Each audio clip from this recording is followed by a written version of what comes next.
Today, the greatest risk of global catastrophe doesn't look like this. Instead, it looks like this. If anything kills over 10 million people in the next few decades, it's most likely to be a highly infectious virus rather than a war. This is a different beast that we're dealing with.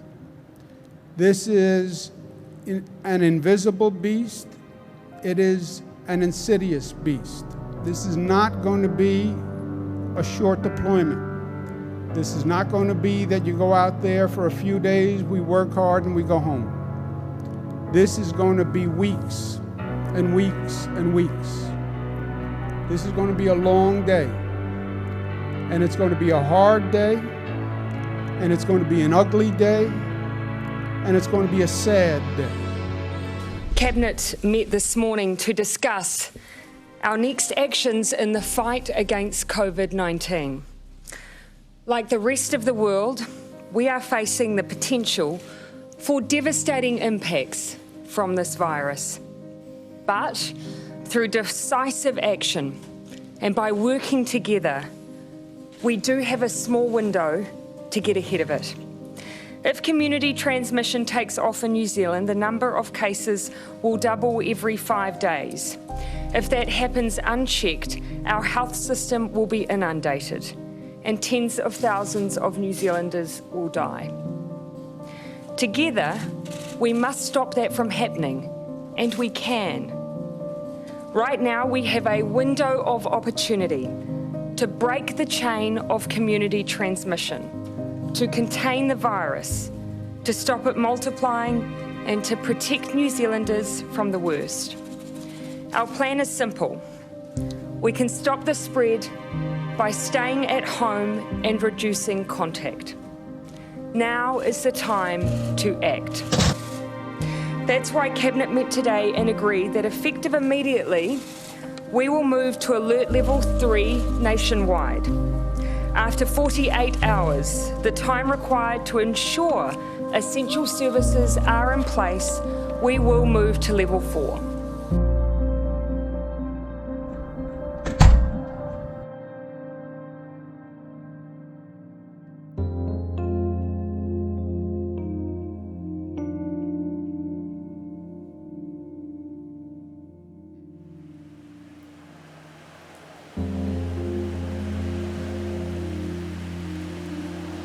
Kia ora koutou katoa and welcome to this afternoon's briefing.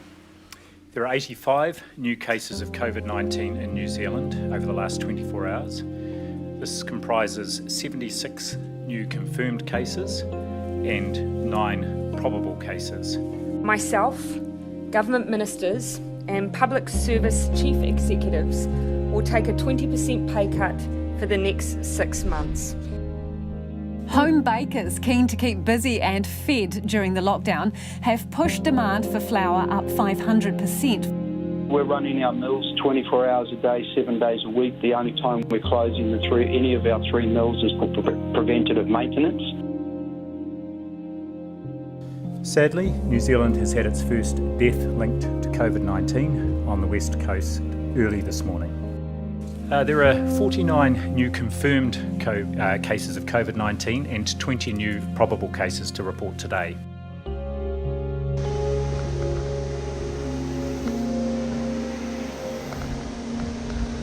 Start with thanking everybody for staying home. Staying home, as you've heard, saves lives, and we must continue to do this. We have information from the police that generally people are doing the right thing. But we need for everyone to be thinking and acting more carefully about how they can stay at home to make a difference.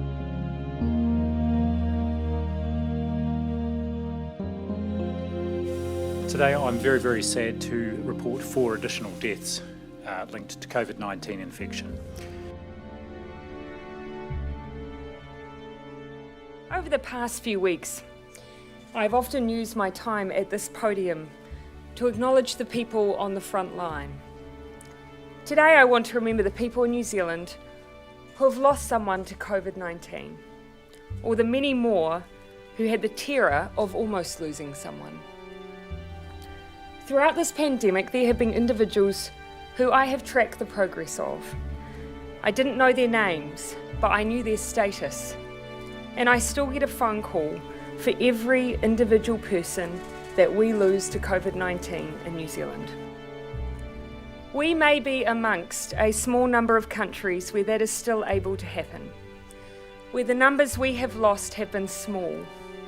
But we cannot forget that every number is someone's father, someone's mum, a relative, or a friend, and someone that we have all been united in an effort to protect and to save. And we've now tested over 85,000 New Zealanders, one of the highest testing rates per capita in the world.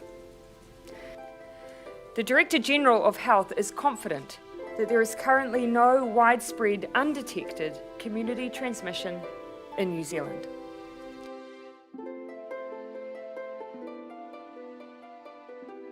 You, all of you, have stopped the uncontrolled explosion of COVID-19 in New Zealand, and I couldn't feel prouder of the start that we have made together.